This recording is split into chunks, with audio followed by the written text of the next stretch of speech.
This is Vson, the sports betting network. The numbers told the story, they always do. It's one of those idiots who believe in analytics. This is a numbers game with Gil Alexander on VSiN. Good Monday morning to you. It is a numbers game at VSiN, the sports betting network, VSiN.com, Game Plus, iHeartRadio, YouTube TV, and of course, Sirius XM Channel 158. It's Gil Alexander. And in Kelly Bidlin's place this morning, because Kelly is under the weather, it is the king of the Megapod, the CEO of the Megapod, and noted wrestling fan, Wyatt Tomczyk, in Kelly's spot. How you doing, Wyatt? I'm good. Before we begin, Danny, you misspelled my last name. It's okay. It's okay. Everybody does it. You know, I don't know what happened. I wish I would go back to Ellis Island where my ancestors came and be like, all right, let's just add the C at the end. But I'm doing good. What was it before Tomczyk? Do you know? Oh, my gosh. Ask my grandpa. I think it's Tomaszewski. It's Tomaszewski. a real Polish last name. Call you that. Wyatt Tomaszewski. Yeah.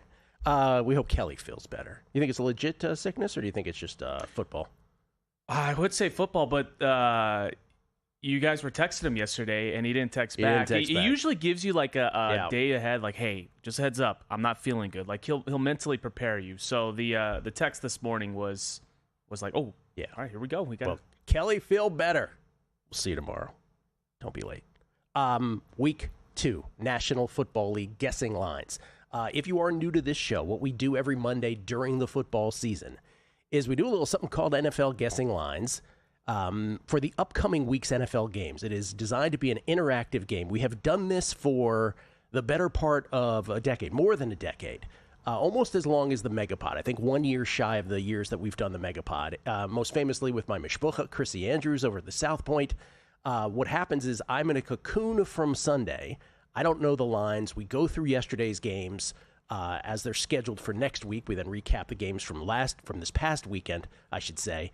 I guess what the line is. Wyatt, in this case, will tell me what the actual line is. And within that activity, we look to extract value and help us with picks, with our bets for the upcoming week. And usually, Wyatt, the first reaction, not usually, but many times, the first reaction that we do here on Guessing Lines is often the best one. Because then we have a full week where all these other influences are polluting our brains with, I don't know about that thought, and we go crazy, but usually the first reaction is the best. I was going to say, usually, and from my experience watching you do this, I would say you get about 2 or 3 bets that you really like, and you just fire right away. On average. Yeah. Some weeks it's way too many. Yeah. Some weeks you're like, I don't see anything I like, really, right? That kind of thing. Before we do that, though, as the tradition is here, we go through the Circa contest and what has happened in this past week. And I know there's going to be a portion of the audience where you're like, well, I'm not in these contests. Why should I care? Well, I'll tell you why. Because if you are in a survivor pool in your neck of the woods, or if you're on a handicapping contest of some sort with your friends,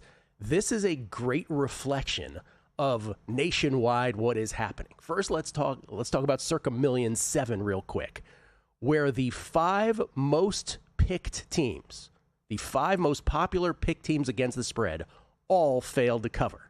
By the way, if we extend that to the top 10 most picked teams, 9 out of the 10 failed to cover. The only one that did, the Arizona Cardinals, by a 0.5 point. The others, the culprits, in order of selection: Giants, Falcons, Lions, Seahawks, Broncos, Steelers, Dolphins, then the Cardinals in 8th, Ravens and Bengals to close out the top 10. So that's it. We know nothing headed into week 1 of the National Football League, and that pretty much proves it right there. Who's the dummy that bet the Giants? Who's the dummy right here? Yeah. I bet the Giants. I believed in the preseason hype a little bit. You know what? The problem was they had no Jackson Dart out there. Well, I'm sorry going against your Commanders. That may change. And again, a lot of people thinking the pendulum is going to swing on Washington. Time will tell, but I would caution against that because the kid is amazing. So that's Circa $1,000,000. 9 out of 10 of the top plays go down. 5 out of the top 5 go down. How about Circa Survivor? Well, this is the opposite of every Circa Survivor that has happened historically now. This is the 6th installment. Love the word installment, as we know with betting. Can't bet anything unless it's installed. 6th installment of Circa Survivor back to the pandemic year of 2020. And, essentially what you have here is nothing happened yesterday. Everybody, in quotes, pretty much got through. So in the end, there were just over 500 entries over, out of 18,700 plus that got knocked out. So the grand total of 18,718 entries, only 2.76% headed into tonight. Obviously, there will be a few more that will get knocked out tonight with either the Vikings or the Bears, because for the first time ever, all 32 teams got selected. I meant to ask, were you surprised on that? That all 32 all teams? 32, yeah. Yes, because why is somebody picking the Titans? If the Broncos lose, you're already ahead of the game. Why do you got to pick the Titans also? It's just so stupid. So anyway, can we go back to that graphic, Danny? Because that's a great one right there. Historically, just look at this. So only 2.76% of all Circa Survivor entries have gotten knocked out with one game pending. Last year, by comparison, 39% of all entries got knocked out in the very first week. And by the way, 2022 is the record for week one in terms of the Circa Survivor years. 56.2% of the entries in 2022 got knocked out week one. Now, keep in mind, last year, by next week, already eclipsed the 2022 pace. By week 3 and then by week 5, it was historical. After week 5 last year, 98% plus got knocked out. But yesterday, it was like nothing even happened. 2.76% eliminated. So it was the opposite of millions. Very interesting week in that respect of week one. And oh, by the way, about Grandissimo, the $100,000 entry, 69 entries ultimately in Grandissimo, 69 for 69. Nobody got knocked out. Were you? I was really hoping when I saw this come out, I was like, please don't see somebody forgot to do their pick in the Grandissimo. My number for the year is 0.5 entries over under, and who forgets in Grandissimo? What was it, 24 in the Circa Survivor? 24. I felt that number was a little low, but I'm always still amazed. Like, how do you forget? I go the opposite of the conventional wisdom on this week one. I kind of do get why 24 entries might not get in. Because it is week one, and as I've said many times, and I won't repeat it, when I forgot to do last man standing, $100, my $100 is somebody else's $1,000. Yep. And somebody has a life that was more important to them in the moment than getting in their entry. So I'm week one, I'm never surprised. Well, first, I hope all 24 entries are just okay. I hope they're okay. That's right. Yeah. We always say that. We never know on that part. Someone could have died between their entering and week one. That's true. So hopefully everyone's okay, but it's like I thought you brought up a good point on the Megapod about that. It's like somebody's bankroll is a little bit different than others. Like $1,000 to somebody's like, oh, all right. And maybe one of these $100,000. Somebody's all right. Ready to guess one game? Yes, sir. Let's do it. Guessing lines.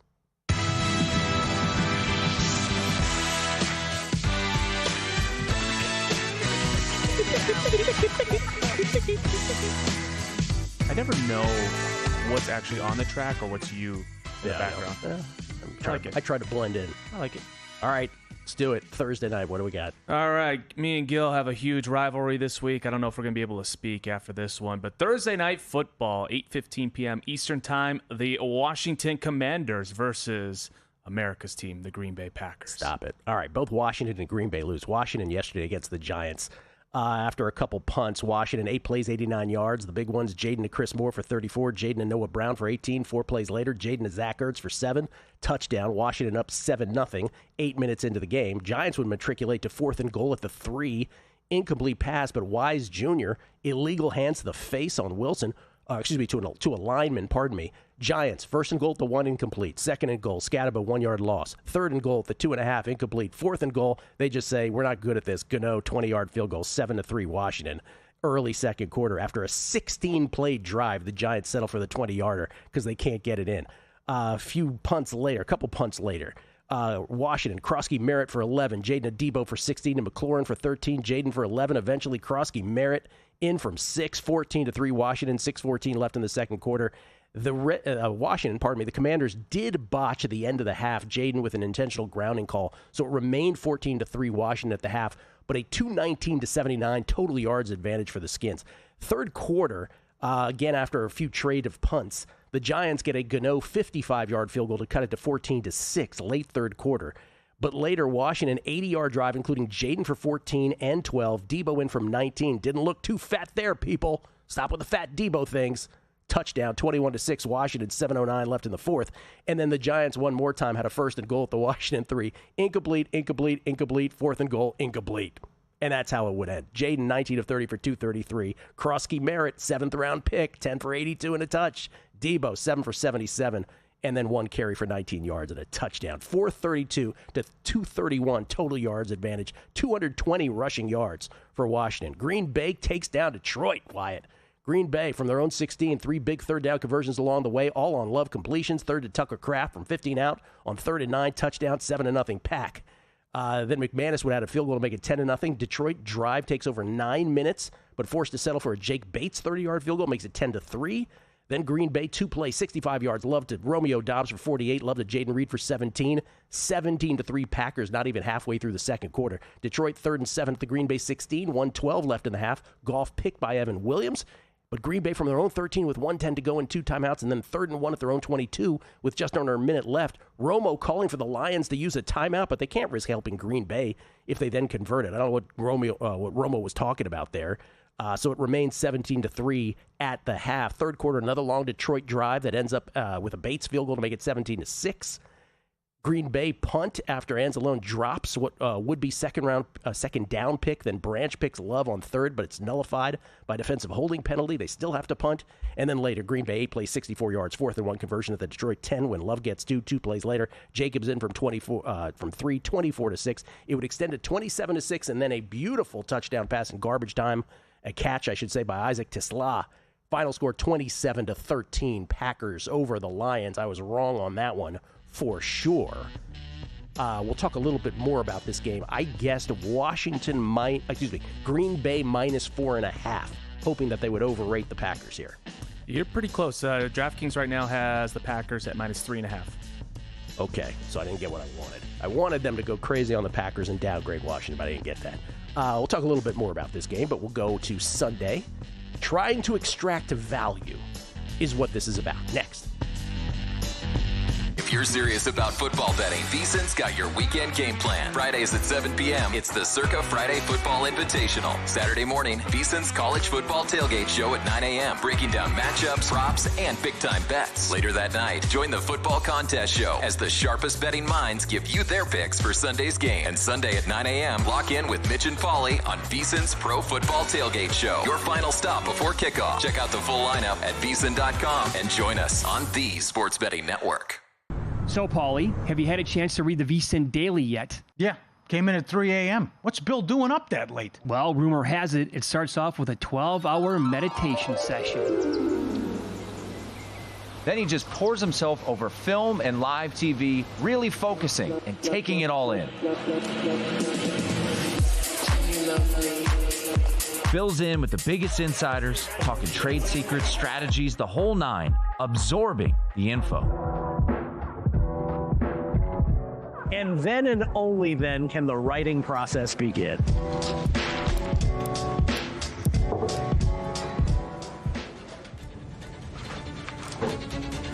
In Las Vegas, Bill's late night becomes your early morning. Wake up to the very latest betting insights in your inbox with the VSiN Daily. Sign up for free at vsin.com/newsletter. Coming up on the next edition of Follow the Money, we'll recap everything, the football weekend, Week 1 and Week 2 college football, and we'll look ahead to Monday Night Football, a good one with the Bears and the Vikings. Nick Whalen to talk props and Monday Night Football, the line movement in college as well. I don't want to overreact, but and good, the bad, the ugly. Follow the Money 4 to 7 Eastern on VSiN, the Sports Betting Network, now Sirius XM Channel 158. Check out the website for all the betting tools and analysis, or get the VSiN Watch app.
The Numbers Game on VSiN, the sports betting network. The NFL season is officially underway, and the edge goes to those with the best data. VSiN Pro delivers real-time DraftKings and Circa betting splits so you can see where the public and sharps are putting their money.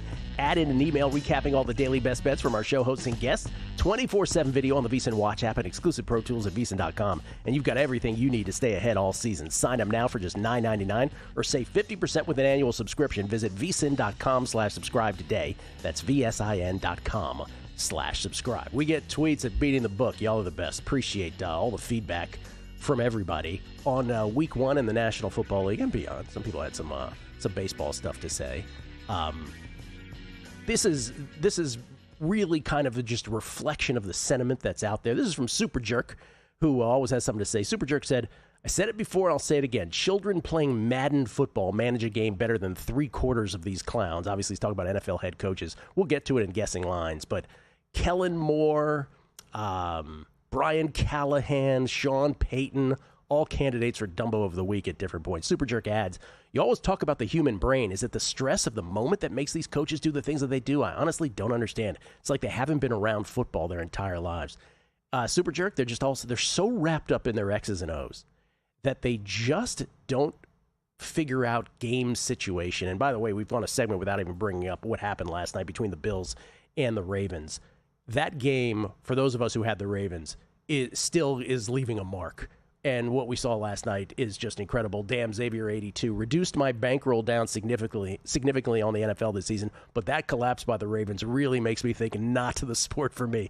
I'm still in a number of survivor pools, but I may just sit out most of this season. Good luck to you, sir. That really why it was like, for those who had the Ravens last night, that is one of the most unbelievable, and we'll go to it when we get to those teams, one of the most unbelievable losses, credit to Josh Allen and the Bills, not taking anything away, I know the Bills fans get very sensitive, but the series of events that had to take place in that game for the Bills to win that is just off the charts. Well, I thought we were going to have producer Danny Higgins come out. He is a big, big Ravens fan. Thelonious 121. Oh, he is. Yes. Oh, man. Thelonious 121. Okay, I'm going to say something about this. I'm going to risk Josh Allen fans hating me. He says, can you talk about Collinsworth not mentioning the dime Lamar drops to Hopkins and then minutes later raves about Josh Allen, Josh in quotes, for throwing, not even Josh Allen, Josh, he calls him, for throwing a 3-yard swing pass to Cook who makes a great play. So biased and annoying. I will say this, Thelonious, I'm with you, man. Like, there was a bunch of stuff that happened in that game where I'm like, are we being serious? Josh Allen's slide. Oh, no, he was past the line. Every other game we've ever seen, that quarterback is always ruled down where he was. There were so many of those little moments in that game. There was just weird things that happened in the game, and we'll get to it. The slide into the end zone covering the punt, the interception that wasn't. It felt like Tirico and Collinsworth, everything that went the Bills' way, they just wanted to move on and not give like extra replays for it. I'm like, what are we doing? Can we just at least see it again? Joe Bren 949-73034 Tenelach. After an amazing finish in the Bills game to top off the weekend, the mind shifts to guessing lines and finding value, a staple in the diet. Thank you, Tenelach. Hope I'm pronouncing that right. And then finally, this one here from Justin Pennick. Oh, Justin Pennick works at John Boy Media. He said, ladies and gentlemen, I present to you, and this goes back to, we'll continue guessing lines with this, and we'll harken back to the game we just talked about Thursday night between the Commanders and the Packers. Ladies and gentlemen, I present to you the worst second down defensive performance ever. The Giants, on 10 different instances, had the Commanders on 2nd and 10 or longer. The Commanders averaged 15 yards per play on those plays. So we'll get to the Giants, but that was the thing about Brian Daboll's act yesterday, and I'm the one who, when he won Coach of the Year, I was like, he got credit for so much high-leverage nonsense where they were like, the Giants sucked between the 20s, but then on defense and offense, within the 20, they like played so great, and I hit all season win total unders the next year. He got into it with Malik Neighbors on the sideline. That was an awkward exchange. Russell Wilson, as we documented, with the 2 first down and goal situations at the doorstep where they couldn't get it in. I don't know what the Giants think they're proving with Russell Wilson after seeing that. It should be Jackson Dart.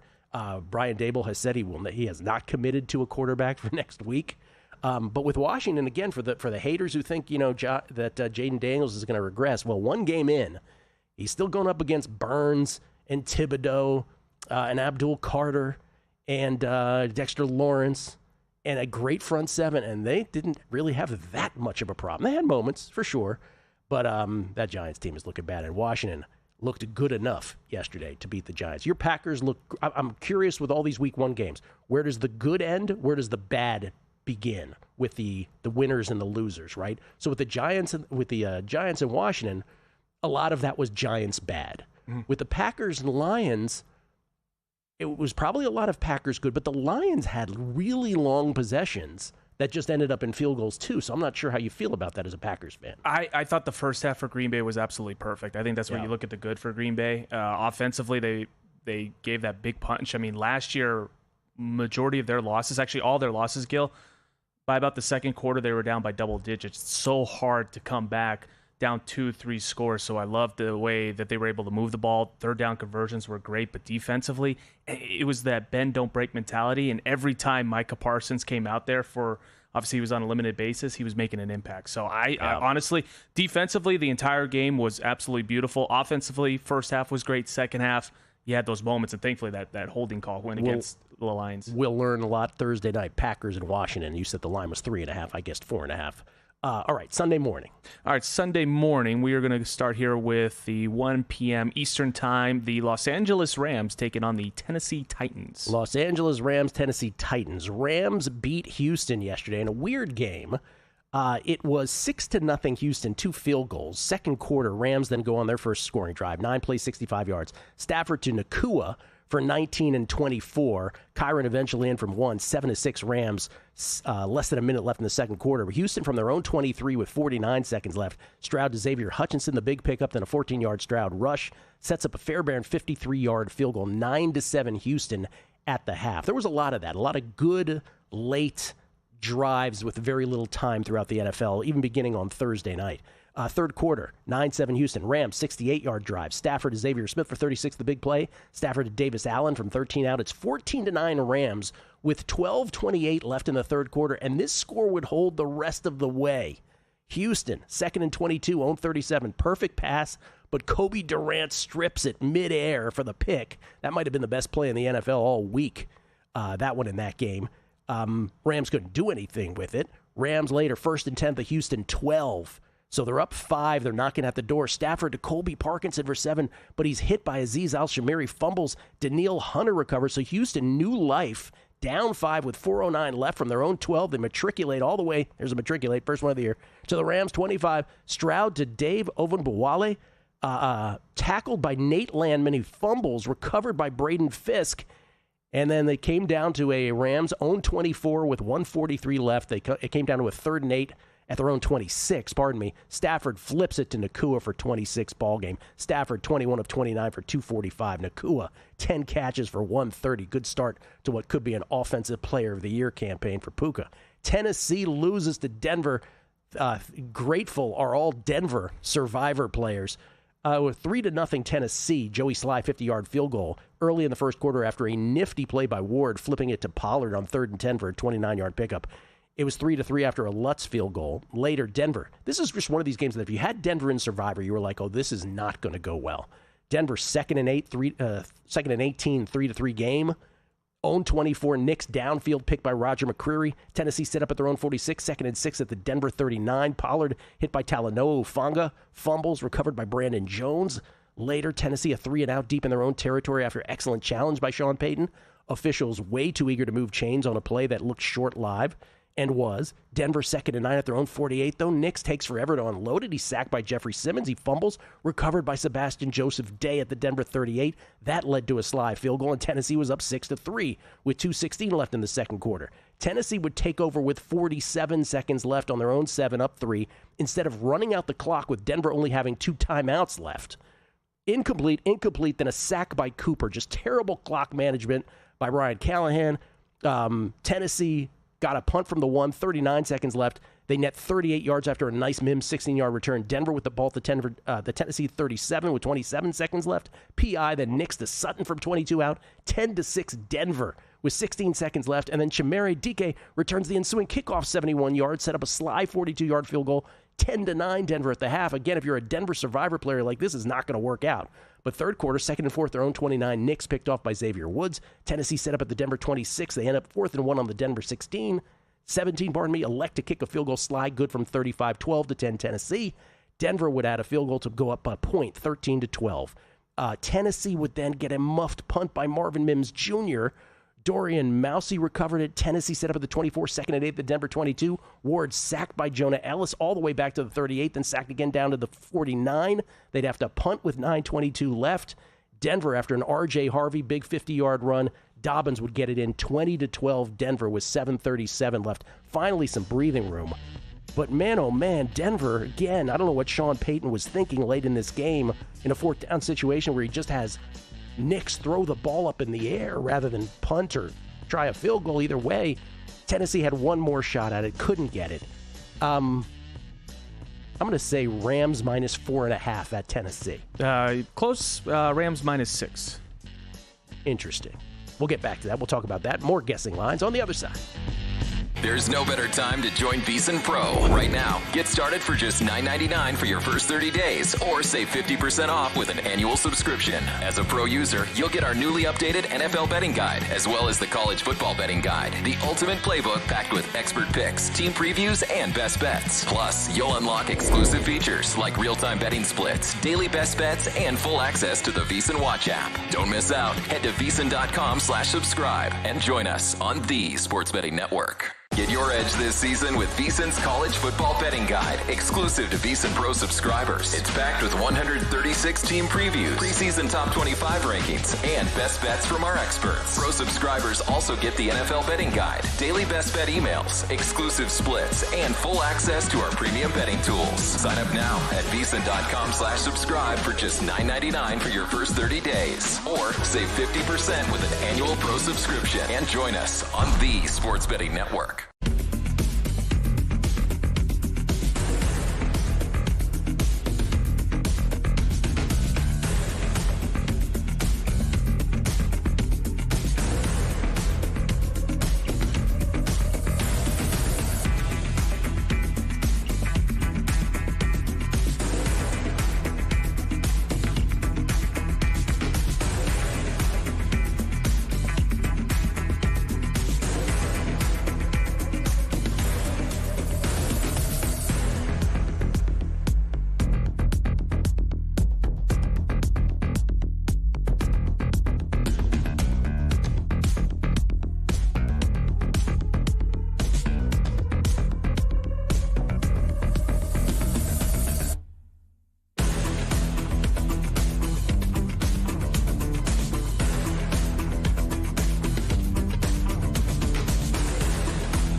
This is VSiN, the Sports Betting Network.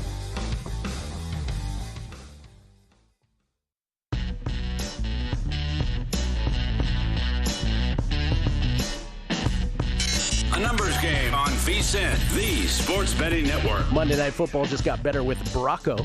Every NFL player prop priced at a fair -110, -110 instead of the inflated -120 you see elsewhere, giving you more value on every play. And right now, get Bronco's welcome bonus. Just use code VSiN for a 50% deposit match up to $100 for new users, plus monthly rewards. Whether you win or lose, sign up today and start betting smarter at playbronco.com. We get tweets at Beating the Book.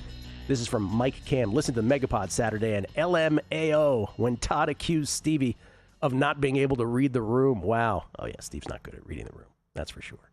NC I-95 Gambler. The problem with living in the East Coast is some of us have to wake up early going into the fourth quarter with the Ravens up, I believe, 40-25, and past 11 p.m. I go to sleep because the game is over. So I thought. Oh, I think you're a reflection of many people there. This is from Kevin Ryan. Gil, how long into the show will we hear the word matriculate? Already happened. Jason Stark. Oh, boy, Kelly, the NFL flew for the first episode of Guessing Lines of this season. Las Vegas 514. Yo, with boots on the ground, I can report to you that all is well with our Commanders. The defense played amazing. The offense picked up where they left off from last year. Now all we need is that new stadium. It's coming. D-Gen Southern Gen. Didn't get a chance to listen live Friday, but Gil, you mentioned you don't mind playing more vig on live bets. It's not that I don't mind. D-Gen Southern Gen.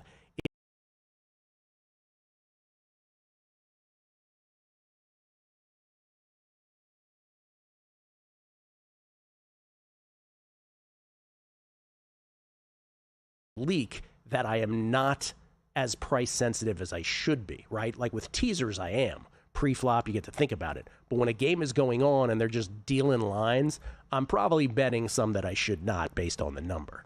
And then Steve the Proxy. If 9 of the 10 teams failed to cover in week 1, that must mean that locally the station's last man standing contest must have been complete carnage. I had 5 entries. I now have 0. My worst showing ever in those contests. NFL definitely back. Yes, it is. What a reminder. How the NFL works. Plinko. So many of these games come down to Plinko ATS. Real quick, Wyatt, just concluding that Broncos Tennessee discussion. 20-12, the Broncos win it. Survivors survive. It was the single most selected pick. It was most of my entries, too, ended up being the Broncos. The late game, so it was 20-12 Broncos.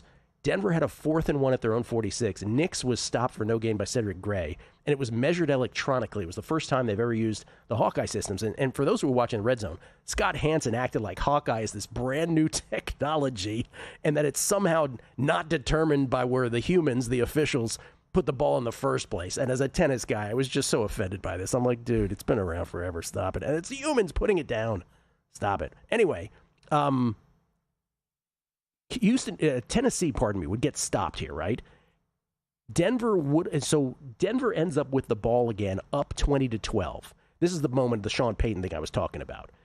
For as good as his challenge was in the first half, the Denver Broncos they get to 4th and 8 at the Tennessee 36 with 1:04 left.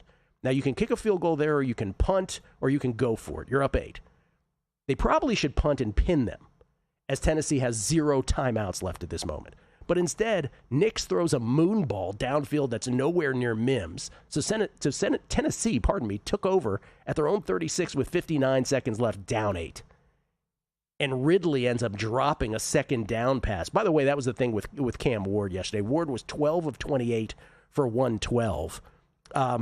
It was 4 and out, by the way, for the Titans, but the second down play really should have been a completion. Ward was let down a few times by his receivers. I'm not going to say that he wasn't, I'm not saying he was good necessarily yesterday, but he wasn't as bad as these stats suggest. Let's put it that way. 12 of 28 for 112. He was sacked 6 times. The Titans only had 7 first downs. They were only 2 of 14 on third downs in this game. They were outgained 317 to 133. They had 13 penalties for 131 yards, and somehow they were still in this game to the end. The NFL will drive you crazy. What's next? All righty, next game, Sunday, 1 p.m., Battle of the Cats That Can Kill You, Jaguars versus the Bengals. Is that the kind of Wyatt flair we're going to get today? Battle of the Cats That Can Kill You? I thought that was a good one. That sprung into my head about 5 seconds before I talked to you. All right, both of these teams are 1-0. Jaguars beat the Panthers in a game that had a 1 hour plus weather delay. How do we feel about the weather delays, y'all? Yeah? Is this the... I totally forgot about that game was going on. This is how you kids deal with weather, Wyatt? Is that what it is? Back in my day, we used to play through this stuff. Sorry, why didn't I mean to? What was it called? Dodge the lightning? Didn't mean to blame it on you. Jacksonville beats the Panthers. Not much to say about this game other than it was more of the same from the Panthers, really. But it was a 3-3 game. Carolina 2nd and 1, owned 25. Bryce Young picked by Foyesade Oluokun, pardon me. Jacksonville set up at the Carolina 35, 8 plays later. Lawrence to Hunter Long from 6 out. It was 10-3. That was when the game came to a pause for over an hour for the weather delay. When they came back, no one was really watching because we're all in the other games now at this point, the late games. But Jacksonville, first play, Etienne for 71 yards to the 20. 3 plays later, Brian Thomas Jr. in from 9 on the misdirection, 17-3, Jacksonville. Then Carolina, 3rd and 10 at the Jacksonville 39. This is still late second quarter, deep into the afternoon. Bryce tackled by Oluokun. He fumbles. Jordan Lewis recovers. And then Jacksonville would get an extra field goal there, 20-3 at the half. Then in the third quarter, Jacksonville 2nd and 24 at their own 17. Trevor Lawrence was picked by J.C. Horn. Great catch. Carolina was set up at the Jacksonville 38, but 4th and 5 at the Jacksonville 33. Bryce incomplete, intended for Tet McMillan. 23-3 now at this point. Carolina 4th and 10 at the Jacksonville 32. Bryce throws an embarrassing Will Levis-like pick 6, but he's bailed out by a defensive hold. Next play, Bryce to Hubbard for 27. Cosmetic touchdown, 23-10. It would end 26-10. Etienne Jr., 16 for 143. A 378-255 total yards advantage for the Jaguars. Also for the Jaguars, Wyatt. And then there's Cincinnati. A lot of people had Cincinnati in Survivor as well. Not a lot because of what's happened in the past with Cincinnati in Survivor, most notably weeks 1 and 3 of last year. But they're still one of the more popular picks. By the way, the most popular pick in Survivor that lost, the Patriots. You have to go like 6 or 7 teams down the list. Cincinnati yesterday against the Browns. What do you make of this game? Bengals win it somehow. I have no idea how. 17-16. Game started well for the Bengals. 12 plays, 68 yards. Chase Brown in from 5, 7-0 halfway through the first quarter. Cleveland, with their 21st starting quarterback in week 1 in the last 25 years. It's just so bad. What did they do to deserve this? Oh, I remember that with Washington until we got the guy. They respond with a 70-yard drive, convert 4th and 1 at the Cincinnati 48, Raheem Sanders for 2. They end up 1st and goal at the Cincinnati 4, 2nd and goal at the 2, 3rd and goal at the 1, finally 4th and goal at the 1. Sanders in from 1, 7-7, early second quarter. Couple punts later, Cincinnati set up at their own 46 to Jamar for 20, the biggest chunk. Eventually Burrow to Fant from 1 out, 14-7, Bengals, 4:18 left in the second quarter. All good, right? Then Andre Schmidt, the new Cleveland kicker, he makes a 45-yard field goal, 14-10, Bengals at the half. Second half, Cleveland, 69-yard drive. Flacco matriculating them down the field. 40 years old, doing his thing. To Cedric Tillman from 5 out. Andre Schmidt misses the extra point wide right. So instead of 17-14, it's 16-14 Brownies with 7:20 left in the third quarter. Next time Cleveland has the ball, 2nd and 16 at their own 19. Flacco picked off a deflection by Jordan Battle. Great catch. Cincinnati set up at the Cleveland 34, forced to settle for a McPherson 35-yard field goal. They take the lead, do the Bengals 17-16 with 2:48 left in the third quarter. That would end up being the final score, but not before Bengals Survivor players had to go through this. Cleveland, 4th and 5 at the Cincinnati 39. They eschew the long field goal try. They go for it. Flacco incomplete, intended for Judy. Still with 14-13 left in the fourth quarter. Later in the game, Cleveland takes over the Cincinnati 42, down 1 with 6:56 left. They get it to 1st and 10 at the 13 with 4:31 left. They're 13 yards away from punching it in. They're in easy field goal range. No gain. 1 yard. Then a sack. So they roll out Andre Schmidt for the go-ahead field goal. 36 yards, no good. He missed an extra point and a go-ahead field goal. Cleveland would get the ball back. 2nd and 1 at their own 42 with 90 seconds left. Flacco picked by DJ Turner. Cleveland would get it again, but that one was futile because it was at the 1 with 19 seconds left, an impossible task. They don't do anything with it besides a 25-yard pickup to Judy. And somehow Cincinnati holds on. Burrow, 14 of 23 for 113. Disgusting. Joe Burrow, 113 yards passing in the victory. Cleveland out first downed the Bengals, if you will, 22-11. They outgained the Bengals 327-141, but plus 2 in turnovers were the Bengals, and one missed extra point and 1 missed field goal attempt was the difference in the game. Special teams, and Cincinnati somehow holds on. Jacksonville at Cincinnati, I'll just make it Cincinnati -3, the standard here, because I wouldn't know what else to make it. Yeah, you're pretty close on that one. Right now, DraftKings Bengals -3.5. Yeah, I don't know what it was about yesterday that made him think that half is deserved, but that was just, I mean, as somebody who bet the Bengals, who has multiple players on fantasy, has Joe Burrow as my quarterback, that was not a good effort. But at the end, they won. It could have easily been a loss, and they could have been exactly where they were the last couple of years. They banked a win. That's all that matters. A win is a win. A win is a win, but man. And by the way, we'll get to the Browns. I don't think they looked all that bad. We'll get to more guessing lines. Looking for value? I don't know if I've found any yet. It's a numbers game at VSiN, the Sports Betting Network.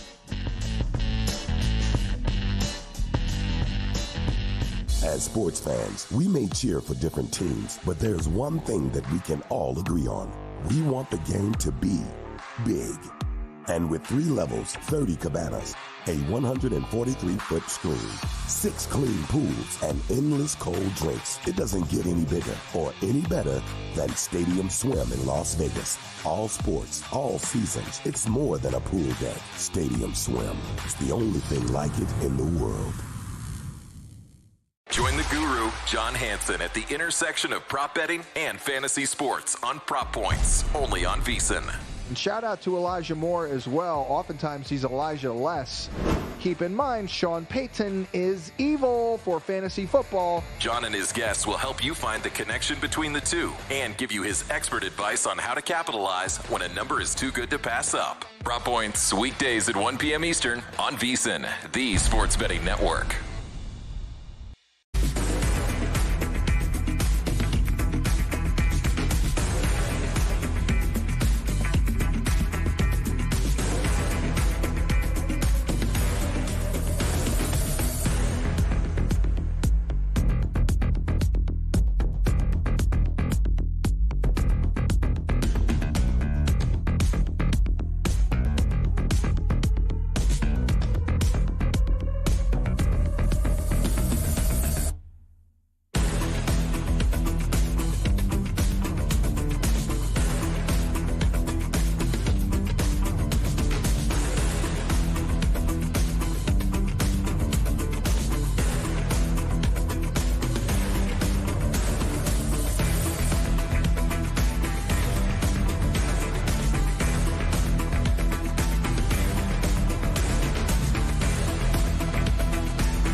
VSiN, the Sports Betting Network. The season may have started, but you can still jump into the VSiN Average Joe contest sponsored by Edge Boost. Each week you make 7 picks, NFL or college, and the best score of the week wins $500. Have an Edge Boost account already? Then it's $1,000 every week. And if that's not enough, there are quarterly prizes too. Airfare to Las Vegas and a free 2-night stay at Circa Resort and your chance to be on a VSiN show. How about that? Free to play. You can enter anytime at vsin.com/Joe. By the way, Jason Lisk, thank you for putting me in the Pool Genius Survivor contest. I plumb forgot to even put in a pick in that one. A free contest, Pool Genius, was excited to play, and then I just plumb forgot. Stupid. I'm so dumb. We get tweets. We're not judging you too bad. Oh, thank you. We get tweets at Beating the Book. The numbers guys. Congrats on the Skins victory. It's a shame that the incomparable one couldn't come to terms with your squad. Where did he end up? Yeah, that's what a hold in will do. Hold in, hold out. Only 2 catches for Terry McLaurin. Debo picked up the slack for sure yesterday. Judd O'Connor. These shorter fields will definitely skew to the under this year. I thought it would lead to higher scores, but all day yesterday, teams had long fields resulting in all of these unders. Maybe it changes as teams settle into the year. Yeah, I wondered, Judd, if this is something to base, if 1 week is something to base anything on. Obviously, a whole bunch of unders hitting, but so many missed field goals and missed extra points and teams having to settle for field goals. Remember 2 years ago, we're like, no one misses a field goal anymore. Everybody was missing field goals, it seemed like yesterday. Stat Logic Sports agrees with me completely. He says, you nailed it, Gil. Josh is the new Mahomes, the new golden boy. The NFL and its partners will pump him up all year. We'll see if they start getting the close calls too. Your take on them moving on from any and all of those calls, replays, etc. is spot on. Thank you, Stat Logic. I really felt that way.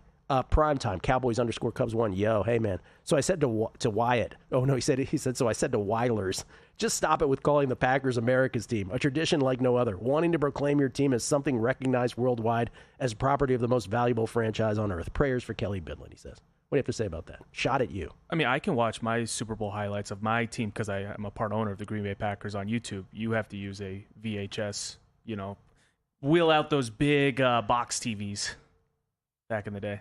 Vegas Vice. You forgot to mention the Peyton brain fart, Sean Payton, by not having his kicker kick the ball out of the end zone at the end of the first half, giving Tennessee the ball on the 35 with 9 seconds left, instead of allowing that run back, costing the 3 points. Yeah, that's a good point, too.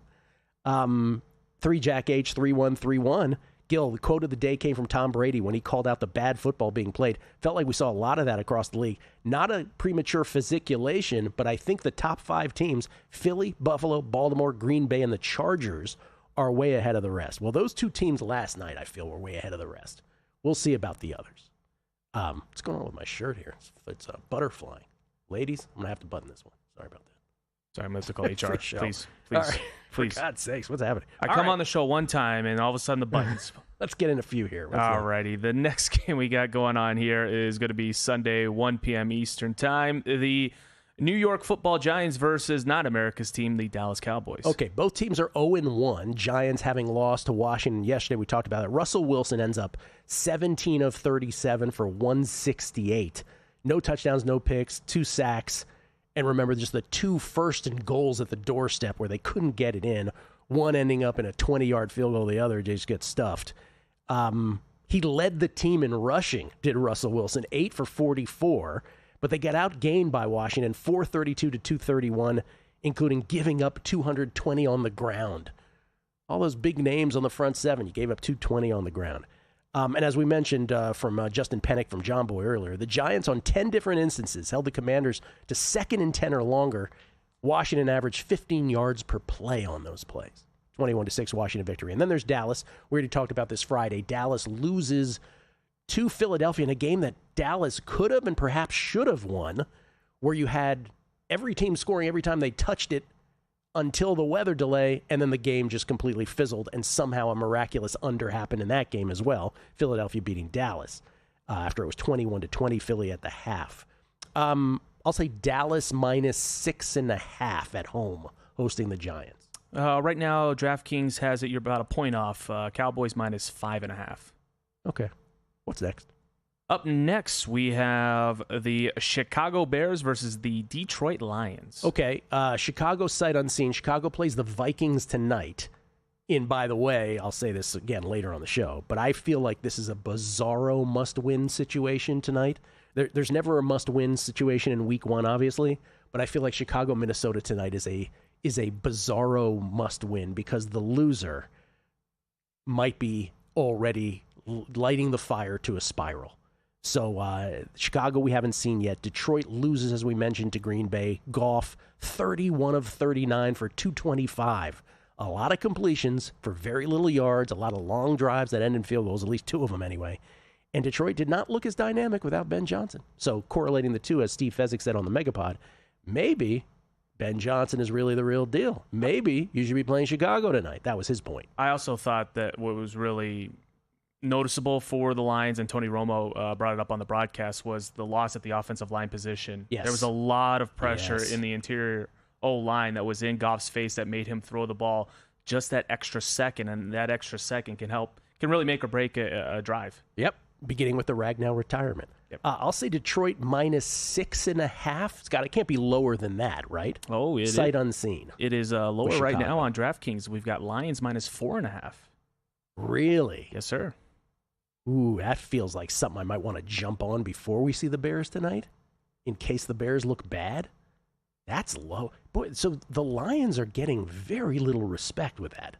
I think it's like we said, the week one overreaction. Yeah, and I think wow, that's funny. I really don't think that the Lions played bad. I just thought that the Packers played that great. Yeah. I mean, defensively in the second half, the Lions really shut down Green Bay. Offensively, you just kind of have to find that consistency with the protection in the offensive line, and obviously with the new offensive coordinator. But I didn't think it was to a point where they're only minus 4.5. If this was a game last year, they would have been at least, what do you think, 6, 7? That's the most interesting line to me so far. Only 4.5 on that. Let's try to squeeze in one more here. Alrighty, since Wyatt messed up the rundown here, we got to turn around. We're going to do Patriots versus Dolphins. Patriots lose to the Raiders. Dolphins get destroyed by the Colts. First of all, Patriots game. Raiders, 6 plays, 66 yards to start. Geno to Trey Tucker for 26 touchdowns, 7-0 Raiders early first quarter. Then second and 10th at New England 40. Geno picked off a deflection by Jalen Hawkins. New England will get the ball. 12 plays, 77 yards. Made it to Mario Douglas from 3 out, 7-7 late first quarter. Later, Andy Borrejales would go wide right on a 40-yard field goal try. New England, again later, set up by a Las Vegas PI on a 4th and 1 play from the Las Vegas 47, eventually settled for a Borrejales 35-yard field goal. 10-7 New England, late second quarter. Carlson would try a 58-yarder in the rain. It would go wide left. 10-7 New England at the half. Third quarter, all Raiders. New England, 2nd and 7 at their own 48. May picked by Isaiah Polamau. Vegas, Geno to Jacoby for 23, then to Jacoby for 19. Tack on an unnecessary roughness, and Las Vegas goes from their own 30 to New England 14 in 2 plays. 3 plays later, Gentian from 3, Ashton Genty's first touchdown in this league. 14-10 Raiders, 9:39 left third quarter. Later, Geno to Mayer for 11, then to Bowers for 38. Bowers would later hurt his knee. Later to Mayer for 12. What a tight end. Embarrassment of riches for Geno. But they have to settle for a Carlson 51-yarder, 17-10 Las Vegas, closing seconds of the third quarter. Fourth quarter, 4th and 1 for Vegas at the New England 38. Geno to Mayer for 8 across his body. That's when Bowers would have the knee injury would be announced. That led to a Carlson 40-yard field goal, 20-10 Raiders with 6:46 left. Then a curious Mike Vrabel decision to punt, 4th and 10 at their own 44 with 4:53 left. Down 10. Interesting. Geno to Dante Thornton for 36. They would have to punt those still. New England eventually got it back. Own 20 with 1:48 to go. Down 10. They convert a 4th and 2 along the way, and they kick a Borrejales 44-yard field goal to cut it to 7. But the onside kick with 19 seconds left fails, and Vegas wins it by 7. Miami, oh my God, 3-0 Colts. When 3rd and 8 at the Indy 40, Tua airmail pick by Cam Bynum. Indy would go 14 plays, 84 yards. Jones to Pittman for 27, 10-0 Colts early second quarter. Miami, second play of the drive. Tua sacked by Kenny Moore, fumbles. Xavier Howard recovers. Indy set up at the Miami 42. Jones to Adonai Echad for 18, then to Ali Cox for 20. 3 plays later, Jones in from 1, 17-0 Colts. 12:01 left, second quarter. Miami punt, 2 sacks of Tua at that point in that drive, 3 for the game. Indy started their own 12 with 6:46 left in the second quarter. They matriculate and milk it. Leads to Schrader, 35-yard field goal, 20-0 Indy at the half, 255-43 in total yards at the break. Indy, 4 possessions and 4 scores at this point for the first time since the Manning-led Colts in 2006. Miami, lowest first half offensive output since at least 1991, and it would just get worse in the second half. Miami 3rd and 3 at the Indy 49. Tua picked by Laiatu Latu, who dropped back in coverage.